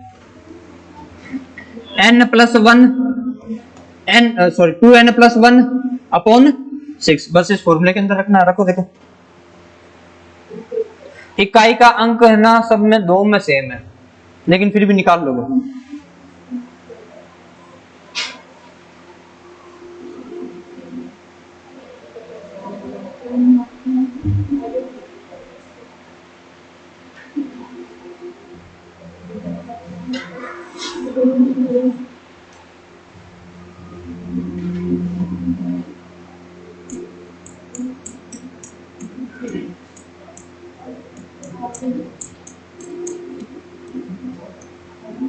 इतना तो किया होगा सबने।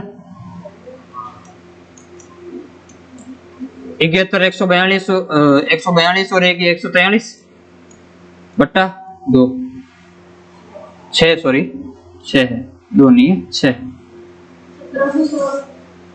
अरे ना आंसर 1716, यही सॉल्यूशन करना है इसी का। 6 से काट लो बोले इसको, 12 बार 12 से 72 यानी कुल मिला के आपको करना क्या है 12 को गुणा करना है किससे 143 से। ठीक है काट लेंगे ना तो 12 हो जाएगी ना, 12 नहीं गुणा कर लो तो क्या जी कर लो पक्का। देखो ऐसे कर लो, 12 को ऐसे तोड़ दो 10 और 2 में, तो एक बार 10 से गुणा करोगे तो कितना आ जाएगा 1430 प्लस इन्हें डबल करना है। 1430 का डबल कितना होता है 286। क्या बात है 286 शाबाश। और 28 और 43 कितना हो जाएगी 71, तो यानी कुल मिला के 1716। ठीक है अगला करो। देखो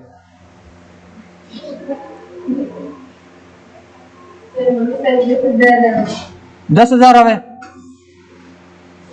इनकी तो गणित ही अलग है भाई। ये करो बढ़िया प्रश्न है, बढ़िया प्रश्न है ना, ध्यान से सोच के कीजिएगा। दो क्वेश्चन है अपने पास इसी टाइप के, दोनों क्वेश्चन आपको पढ़ने हैं, ध्यान से सोच के कीजिएगा। 37 लगातार संख्याओं का औसत जो है वो 54 है। इन संख्याओं में सबसे बड़ी संख्या क्या होगी 37 लगातार संख्याओं का औसत 54 है। लगातार संख्या है और औसत दे रखा है। लगातार संख्या और औसत में क्या फर्क, क्या संबंध होता है कि लगातार संख्या होगी एकदम बीच की संख्या क्या होगी उनका औसत होगी। बस यही लॉजिक यहां काम आएगा, ध्यान से सोच के कीजिएगा।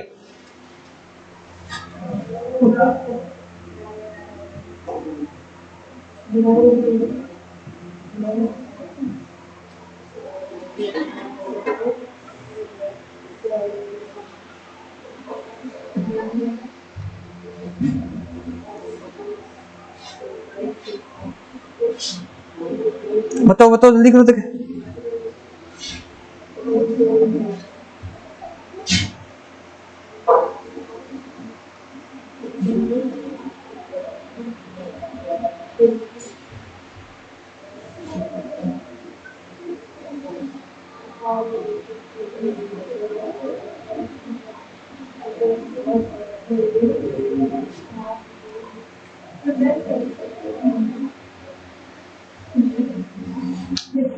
बहुत टाइम लगेगा यार, इतना तो है ही नहीं। इधर देखो 37 लगातार संख्याओं हैं, उनका औसत दर का 54। इसका मतलब यह है कि 54 उनके कहां रहा होगा बीच में। बीच में अगर ये बीच में है, ये 37 संख्याओं में से काम शामिल हो रहा है, इसका मतलब है कि इसके इस तरफ जो है 18 संख्या रही होगी और इसी के इस तरफ भी टोटल 18 संख्याएं रही होगी, तभी तो 18 संख्याएं, ये 18 संख्या, ये 36 और ये एक 37 संख्या हो जाएगी। इसका मतलब है कि इसके दोनों तरफ जो है वो 18 संख्या नहीं होगी। इधर भी 18 संख्या है, इधर भी 18 संख्या है, समझ रहे हो ना। और ये संख्या जो है वो बीच में है, तो क्या यहां से मैं 18 आगे बढ़ जाऊं, यहां से अगर मैं 18 आगे बढ़ जाऊं तो यहां पर ये वाली संख्या मिल जाएगी। और यहां से अगर 18 मैं कम आ जाऊं, यहां से 18 कम कर दूं तो ये वाली संख्या मिल जाएगी। हमें निकालनी कौन सी है सबसे बड़ी संख्या। बड़ी संख्या क्या मिलेगी आगे की ओर। इसका मतलब है कि 54 से हमें कितना बढ़ना है 18, तो 54 से 18 बढ़ जाओ, तो 54 में अगर आप 18 ऐड कर दोगे कितना मिलेगा आपको। इतना ही तो करना था, यही लॉजिक ढूंढना है ना। दोबारा बताओ देखो,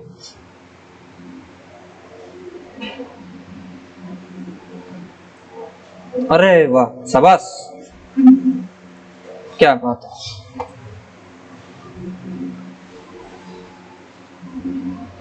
इधर देखो, आपको निकालना है कि 37 आपके पास संख्या है, उनका औसत दे रखा है 54, ठीक है। 37 लगातार संख्या है, मतलब ऐसे करके लगातार संख्या जो है वो 37 है, और लगातार संख्या है, उनका औसत दे रखा है 54। इसका मतलब है कि 54 जो है वो कहीं ना कहीं उनके बीच में आता होगा। जो संख्या है उनमें से एक संख्या 54 है, तो बाकी कितनी संख्या बचेगी? टोटल 37 है, 37 में से एक संख्या 54 है, तो बाकी 36 बची होगी। अच्छा, ये जो 54 है ये क्या है? औसत है। इसका मतलब ये है कि ये उन 37 संख्याओं के बीच में बैठी होगी। बीच में अगर ये संख्या बैठी है तो 18 संख्या इधर बैठी होगी और 18 संख्या इधर बैठी होगी। इधर अगर हम लोग बढ़ रहे हैं तो हम लोग कम की तरफ बढ़ रहे हैं, यानी अगर आप 54 से 18 कम आओगे तो आपको सबसे छोटी संख्या मिलेगी, और अगर आप 54 से 18 बढ़ जाओगे तो आपको सबसे बड़ी संख्या मिलेगी। और प्रश्न में पूछे क्या है? सबसे बड़ी संख्या, यानी 54 में आपको 18 बढ़ना होगा, और 54 में 18 जोड़ोगे तो कितना हो गया? 72। ठीक है, इस तरीके से इनको करना होगा। अगला कीजिए। अब तो आया होगा समझ में? हाँ, पढ़े लिखे गणा हो। देखो 10th वाला कर लिया था, 11, ठीक है ना? करो। देखो प्रश्न को थोड़ा सा आगे बढ़ाया गया है, बाकी वही प्रश्न है, सेम प्रश्न है, थोड़ा सा आगे बढ़ाया गया है प्रश्न को। नीचे करें, दिखाई नहीं दे रहा। लो अब 9 लगातार धनात्मक पूर्णांकों का औसत 63 है। सबसे बड़े एवं सबसे छोटे पूर्णांक का योगफल ज्ञात कीजिए। हाँ सॉरी, गुणनफल याद।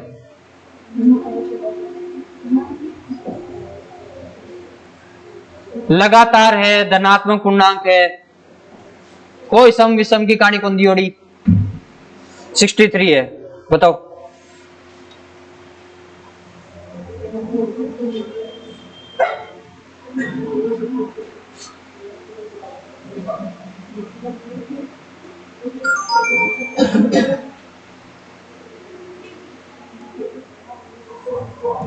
अगर लगातार पूर्णांक है, लगातार अगर नाम आ जाए तो औसत हमेशा बीच में होगा, बस ये सोचो। लगातार नाम आ रहा है यानी औसत हमेशा बीच में होगा, ठीक है? ये चीज दिमाग में रखते हुए अब करो देखो क्वेश्चन को।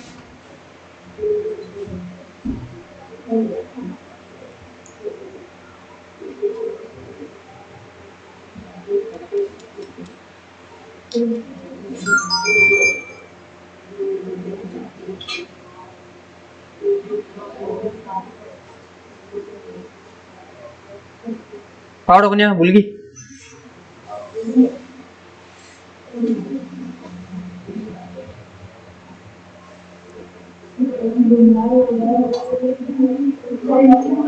करें इधर, अब यहां करें। देखो 9 लगातार धनात्मक पूर्णांक है जिनका औसत देखा है 63। इसका मतलब ये है कि 9 संख्याएं होगी, 1 2 3 4 5 6 7 8 9। इनमें से एक संख्या औसत दे रखी है। औसत का मतलब बीच वाली संख्या। बीच वाली संख्या का मतलब क्या होगा कि 4 संख्या इधर होगी, 4 संख्या इधर होगी, ये बीच में संख्या 63 होगी। यही बात हुई। लगातार संख्याओं का मतलब तो यही हुआ। अच्छा, सबसे बड़े और सबसे छोटी संख्या, एक बात तो 63 अगर बीच में है तो इसके आगे लगातार संख्या कौन सी होगी? 4 आगे, तो 63 है आगे 64 है, फिर 65 है, फिर 66 है, और फिर कितना है? 67। यानी बड़ी संख्या कौन सी होगी? 67। 4 इधर है तो 4 भी इधर ही होगी, तो इधर से 4 कम कर दो तो कितना यहाँ पर मिलेगी?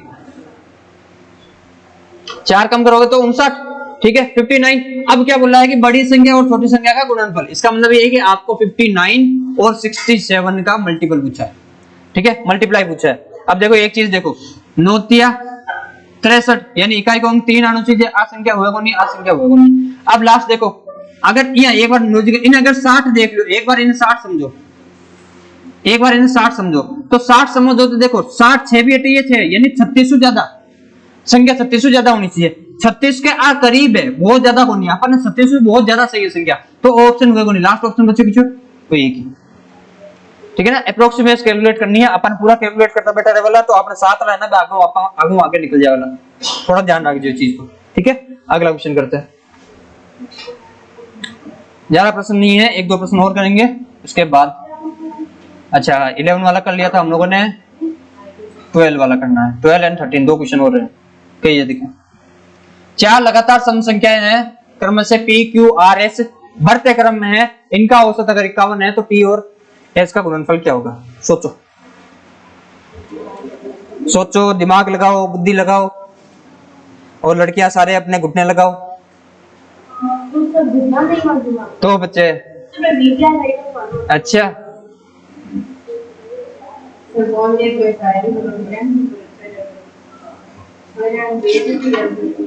नहीं है,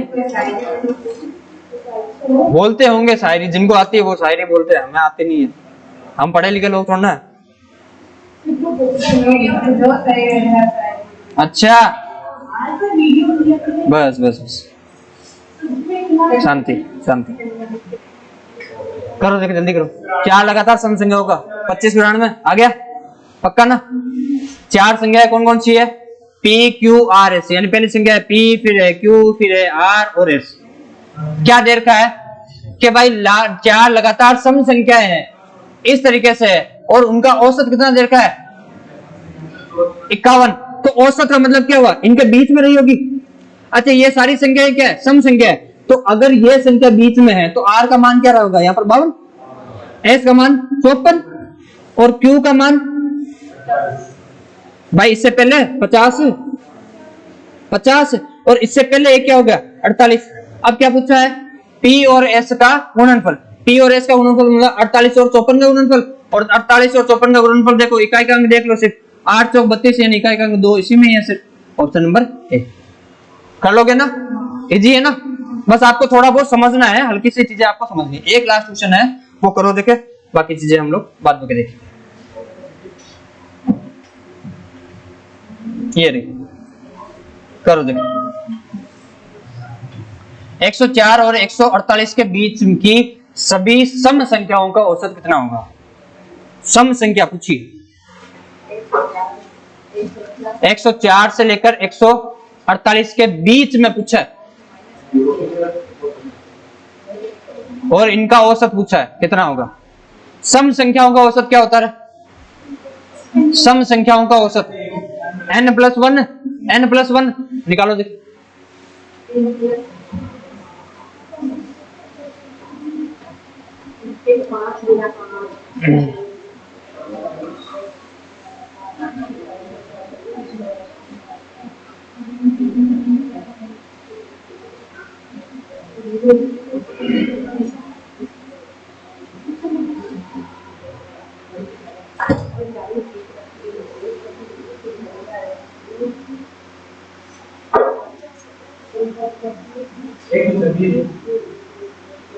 आ रहा आंसर 120 ना?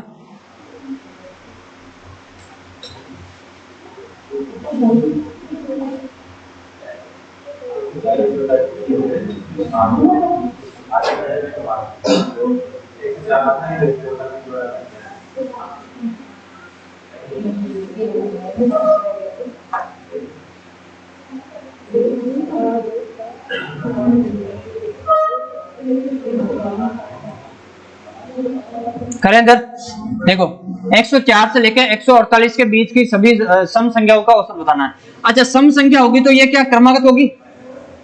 समांतर श्रेणी में तो होगी भाई। सम संख्या है क्रमागत, यानी क्रम से आ रही होगी सम संख्या, और समांतर श्रेणी में होगी।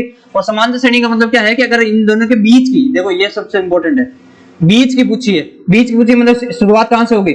106 से, फिर आएगी 108, और ऐसे करते करते करते करते हम लोग लास्ट कौन सी होगी? ये चीज, ठीक है। अब देखो इसका मतलब है कि ये सारी संख्याएं क्या है? अगर समांतर श्रेणी में है तो इन लास्ट वाली दोनों संख्याओं का योग कुल मिला के आपको 106 प्लस 146, इन दोनों का योग करके 2 करोगे। अगर करोगे तो कैसे करोगे? देखो ये तो हो गए 53 प्लस ये क्या हो गया? 73। मैंने आधा ये पहले आधा कर दिया इसका, और इसका भी आधा कर दिया, ठीक है। इकाई का अंक क्या आना चाहिए? 6, क्योंकि 3 और 3 क्या होते हैं? 6, एक ही ऑप्शन है डी। कर लोगे ना? आपको बस ये समझना है कि बस समांतर श्रेणी दे रखी है, सीधी सी बात है। सम संख्या है, समांतर श्रेणी के अनुसार आती होगी, दो का घेर, इस हिसाब से कर लोगे सारे क्वेश्चन, ठीक है ना? तो आपको मेन इंपॉर्टेंट चीज जो है वो एक बार वापस बता दे रहा हूं, सुनो ध्यान से। मेन इंपॉर्टेंट चीज ये है कि अगर आपसे ये पूछा जाए 1 + 2 + 3 + कहां तक? n तक। इनका अगर सम पूछा जाए तो सम कितना होता है इनका? ये होता है n × n + 1/2। और अगर इनका पूछ लिया जाए औसत,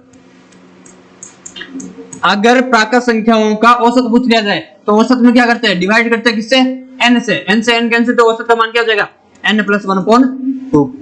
दूसरा हम लोगों ने क्या पढ़ा कि भाई इनके वर्गों का योग यानी 1 स्क्वायर 2 स्क्वायर 3 स्क्वायर इन सब का अगर सम पूछ ले तो सम क्या होता है, इनका सम होता है n × n+1 2n+1/6। औसत अगर इनसे पूछ लिया जाए, इनका अगर औसत आपसे पूछ लिया जाए तो औसत क्या होगा, n का भाग दो, जब n का भाग दोगे तो n से n कैंसिल हो जाएगा, बचेगा क्या n+1 2n+1 और /6। ठीक है ये चीज। अब तीसरी अगर हम लोग बात करें कि वर्ग क्यूब पूछ ले घनों का योग, तो 1 का क्यूब 2 का क्यूब 3 का क्यूब प्लस डॉट डॉट कहां तक चलेंगे हम लोग, n का क्यूब। इनकी वैल्यू क्या होती है, इनकी वैल्यू होती है n × n+1/2 का स्क्वायर। ठीक है, और अगर आपसे इनका औसत पूछ लिया जाए तो औसत कैसे लिखोगे, औसत में क्या करना होता है, भाग देना है किसका, n का। औसत निकालोगे तो औसत निकालने के लिए क्या करोगे, n का भाग दो, तो औसत निकालने के लिए n का भाग दोगे तो क्या होगा, इसमें n का भाग देना होगा, इसमें n का भाग देना यानी n × n+1 का होल स्क्वायर अपॉन 4। ठीक है, ये ऑलरेडी हम लोग पहले कर चुके हैं। अच्छा, इसके बाद में 4 नंबर हम लोगों ने चौथा कॉन्सेप्ट कौन सा पढ़ा था, सम संख्या और विषम संख्या वाला। ठीक है, तो देखो सम संख्या में अगर हम वो बात करें सम संख्या, तो सम संख्या का योग कितना आता था, कितना आया था योग सम संख्या का, n × n+1 bye n × n+1, यानी सम संख्या का योग जो है वो कितना आ रहा है, सम संख्या कौन सी 2 4 6 ऐसे करते करते करते 2n तक, इनका योग कितना आ रहा है n × n+1 आ रहा है। अगर n × n+1 इनका योग है तो बताओ औसत कितना होगा, औसत हो जाएगा ओनली n+1। क्यों, n का भाग दोगे, n से n कैंसिल हो जाएगा, n+1 बचेगा। अगर बात करें विषम संख्या का, तो विषम संख्या के लिए बताओ, देखिए अगर विषम संख्या का अगर आपसे योग पूछा जाए तो योग कितना होगा विषम संख्या का, n², तो औसत क्या हो जाएगा, औसत हो जाएगा n। ठीक है ना, आज की क्लास में हम लोगों ने सिर्फ और सिर्फ यही चीजें इंपॉर्टेंट पढ़ी है, सारा गेम सीखा ही है। ठीक है, इसी से रिलेटेड प्रश्न डायरेक्ट पूछे जा रहे हैं जो मैंने आपको ऑलरेडी बता चुका है। ये किन चीजों में आता है, आपके जैसे जीडी का एग्जाम ले लो या कोई पुलिस का, स्टेट पुलिस एग्जाम हो ना, स्टेट किसी भी स्टेट का अगर पुलिस का एग्जाम हो, कांस्टेबल का, वहां ये क्वेश्चन आपको डेफिनेटली मिल जाएंगे। या फिर कोई अगर मान लो इजी से कोई रेलवे का ग्रुप डी का पेपर हो गया, या कोई एक इजी क्वेश्चन डालना हो तो वो इस तरह का क्वेश्चन डाल देगा इससे रिलेटेड। बाकी मेन एवरेज जो है औसत वाली चीजें, उसमें क्रिकेट से रिलेटेड प्रश्न आते हैं, सोमवार का टेम्परेचर इतना है, मंगलवार का इतना है, उससे रिलेटेड प्रश्न आएंगे। या प्रश्न आएंगे किसी विद्यालय के अंदर अगर कोई इतने स्टूडेंट है, इतने मार्क्स आ रहे हैं, इतने स्टूडेंट फेल होते जा रहे हैं, उनसे रिलेटेड प्रश्न आएंगे। मेन औसत की पूरी जानकारी तो वो है, मेन औसत का पूरा चैप्टर तो वो है। ये सिर्फ और सिर्फ एक इंट्रोडक्शन के तौर पे है फॉर्मेट के, यानी फॉर्मूला वाला सेक्शन जो है वो यही है एवरेज का। इसके बाद में एवरेज का फॉर्मूला नहीं है, आपके दिमाग पर काम करेगी, आप क्वेश्चन की लैंग्वेज को कैसा समझते हो, ठीक है ना, उसके समझ पर आधारित है सारी चीज। ठीक है, बाकी की कहानी हम लोग अगले चीज करेंगे अगले लेक्चर में।